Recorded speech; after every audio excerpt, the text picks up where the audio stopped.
Alain, tu es né au Maroc, Tout à fait, je suis né à Safi. à Safi. À Safi. Ouais. C'était un ancien port sardinier et c'est lui qui fournissait la majorité des conserves de poissons à l'époque où la France a été engagée dans les guerres en Indochine. Ah, d'accord. Ah oui. Et donc tu as grandi là-bas. J'ai grandi là-bas, j'ai fait mes études là-bas. J'ai fait la moitié, plus que la moitié, sous le protectorat français. Ah oui. Qui s'est arrêté quand, le protectorat français? Et malgré l'indépendance en 1956, ils sont restés jusqu'à ce que les choses se mettent en place. Donc ils sont restés jusqu'en 1970. Et donc là-bas, tu as fait tes études et tu as acquis un métier, j'imagine. Oui, j'ai fait mes études. Après, comme après l'indépendance, il n'y avait pas d'encadrement pour l'enseignement. Donc j'ai fait, après mes études secondaires, l'école qui s'appelait à l'époque l'école des élèves maîtres, sur 3 ans. Et puis après, avec une bourse, moyennant une bourse. Oui. Et après, j'ai fait l'école normale, c'est-à-dire qu'ils ont pris la maternelle française, ils l'ont coupée en deux, ils avaient fait 3 classes pour l'école normale, et puis les enfants des Français qui restaient, ils les ont mis à côté. La seule chose, c'est qu'ils ont mis un grillage en tout. Un grillage. Ah, c'était une bonne séparation là. Ouais. Donc tu as terminé tes études et ensuite, alors après? Après, je suis devenu instituteur parce qu'avant, pour faire mes études, j'ai travaillé dans les usines de sardines pendant les vacances d'été. Oh, j'ai fait tous les métiers, quoi. D'abord, c'était chez le maréchal Ferrand pour souffler sur le fer. Ah, ouais. Après, j'ai travaillé chez Marchand de Beignets. Après, j'ai travaillé fondeur de journaux. Et après ça, donc, la personne chez qui, le concessionnaire chez qui je prenais les journaux, il m'a pris dans sa librairie pour un aide comptable. Tout ça avant d'être instituteur.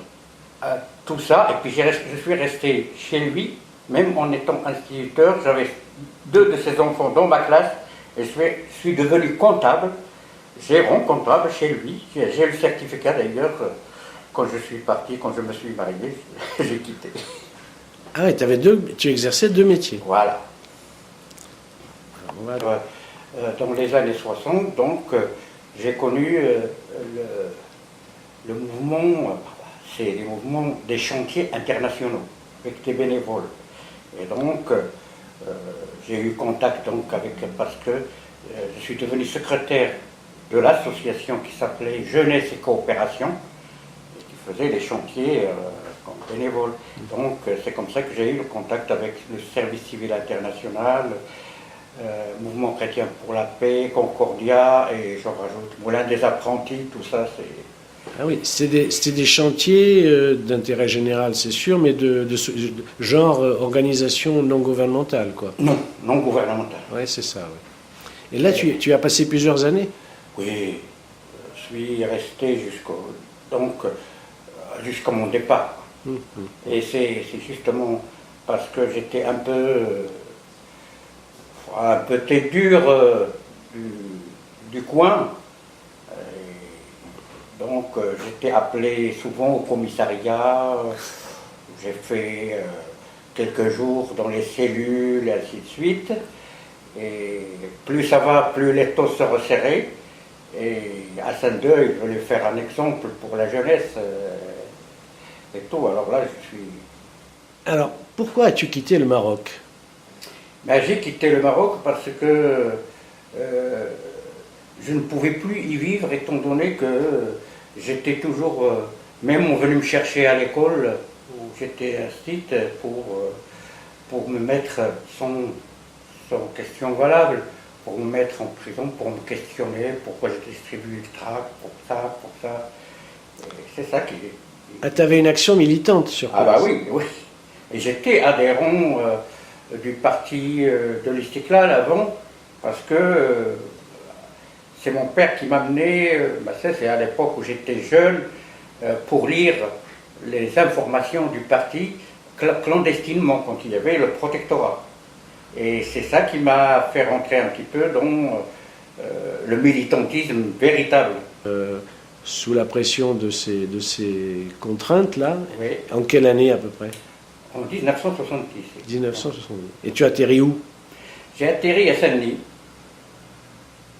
Ah oui. Comme j'avais, avec les chantiers, j'avais des amis partout, ici en France. J'avais un oncle à Montbéliard, mais beaucoup plus moi, c'est les amis que j'ai connus, chez qui j'ai atterri. Et puis tout de suite, j'ai fait la première fête de l'humanité quand ils étaient, la dernière d'ailleurs, à Vincennes. Ah oui, oui, oui. Et je l'ai faite avec la Corrèze, je m'en souviens. Qu'est-ce que tu avais à voir avec la Corrèze? C'est rien, j'ai des copains qui m'ont amené à la fête de l'UMA dans leur stand. Ouais. Et puis je vendais des cochonneries, quoi. Ouais. De la cochonaille. La cochonnerie, ouais.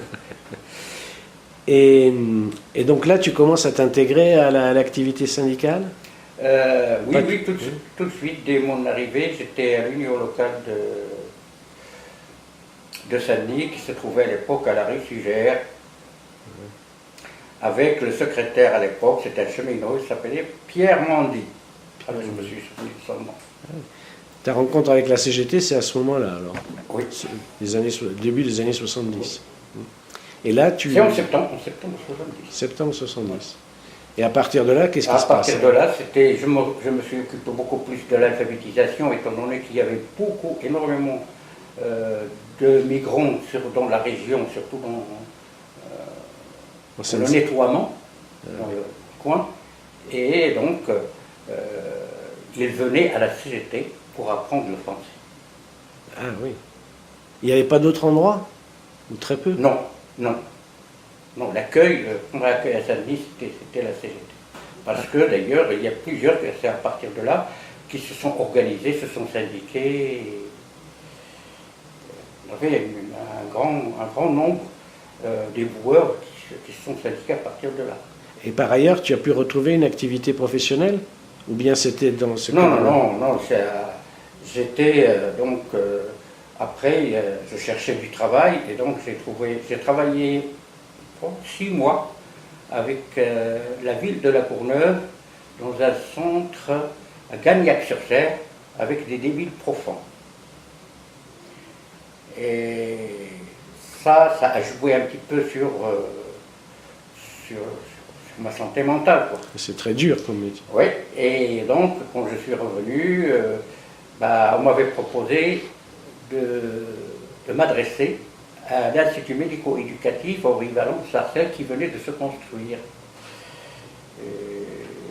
Et à l'époque, il y avait comme députée du coin Mademoiselle Solange Troisier. Ah, qui était ministre d'ailleurs. Oui. Ouais. Ah oui. Donc j'ai passé un entretien et c'est là où ils m'ont pris comme éducateur scolaire.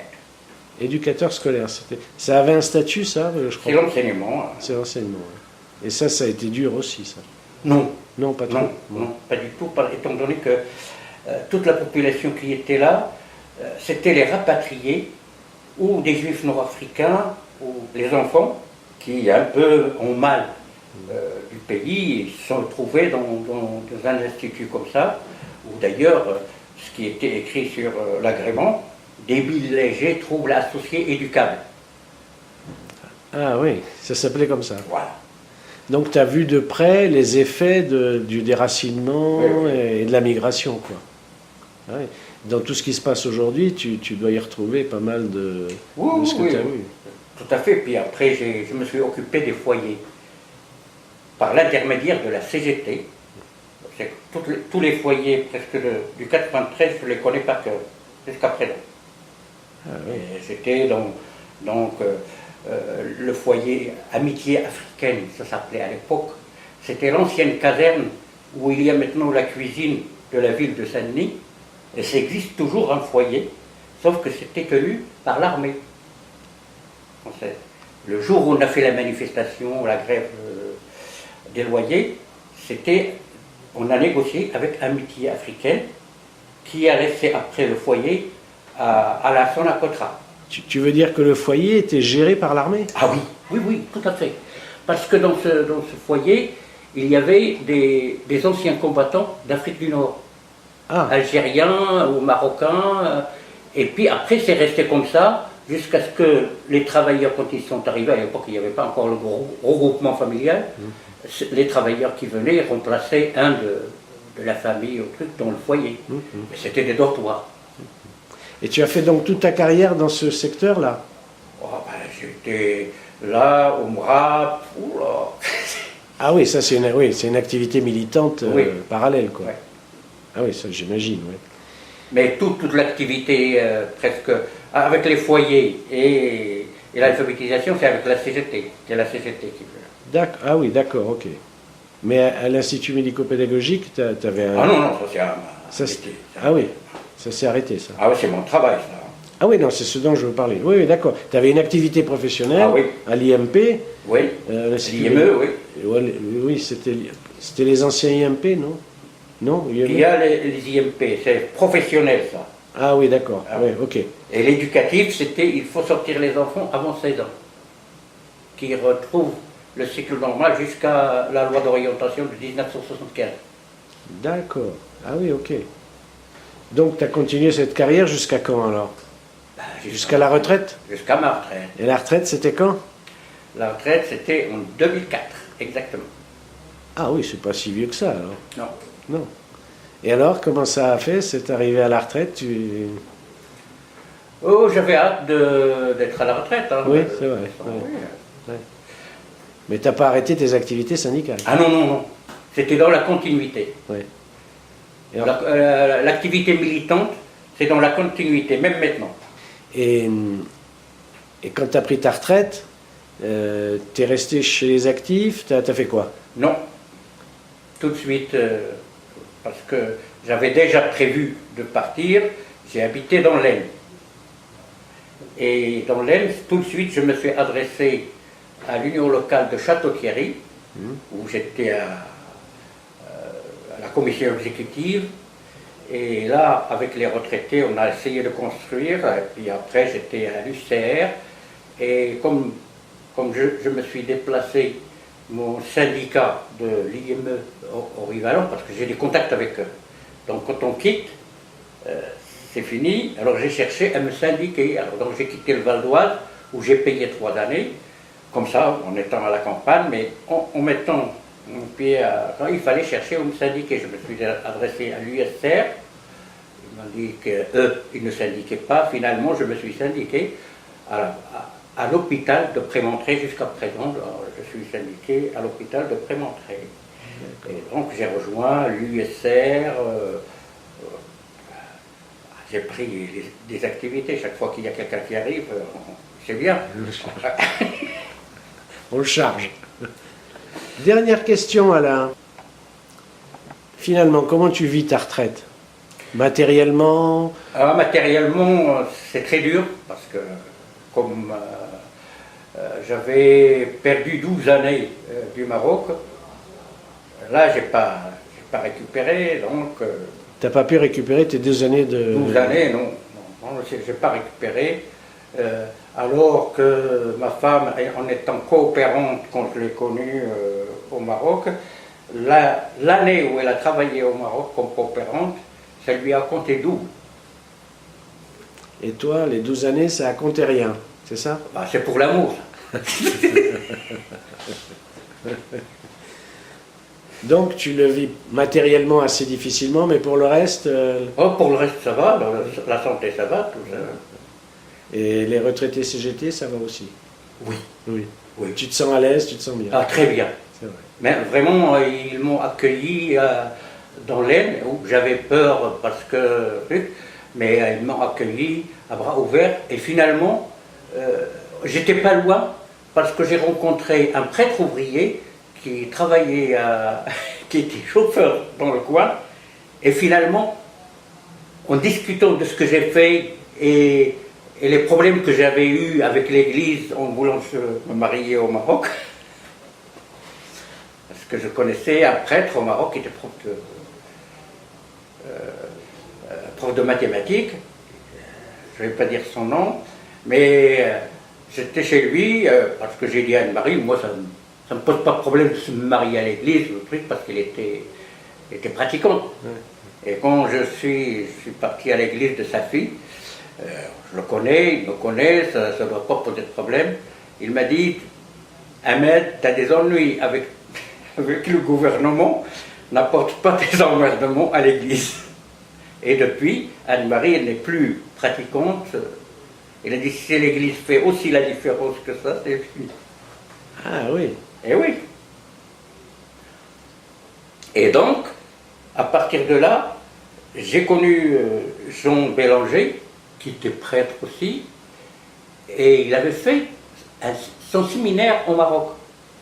Ah, c'est marrant ça. Et en allant dans l'Aisne, je rencontre ce copain qui est maintenant à la maison de retraite à Soissons, et je lui ai parlé comme ça. Il m'a dit, mais écoute, on a fait le séminaire avec Jean Bélanger en même temps, et avec le prêtre de sa fille, chez qui je voulais me marier. Ah, c'est étonnant. De mon golf. Eh bien oui, j'ai dit le monde est petit. Le monde est petit. Ouais. Et voilà, ça c'est... Qu'est-ce que tu dirais aux salariés qui aujourd'hui s'apprêtent à partir à la retraite?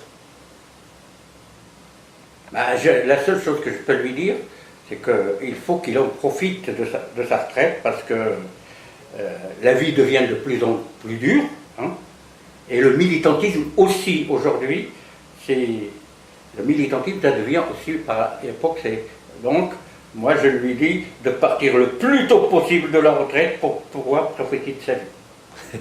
Et militer un peu quand même. Ah, beaucoup, mais c'est pas parce que c'est pas la retraite, c'est pas une mer tranquille, parce que on a des besoins. J'ai toujours des besoins, et de plus en plus de besoins que les actifs. Hein. Au point de vue santé, au point de vue voyage, au point de vue culture, et pour aussi son entourage, parce qu'il y a des petits-enfants qui arrivent, il y a d'autres activités qui sont beaucoup plus attachantes que... Donc tu es quand même heureux à la retraite. Oui. Et tu milites heureux à la retraite, on va dire. Voilà, je milite heureux. Merci Alain.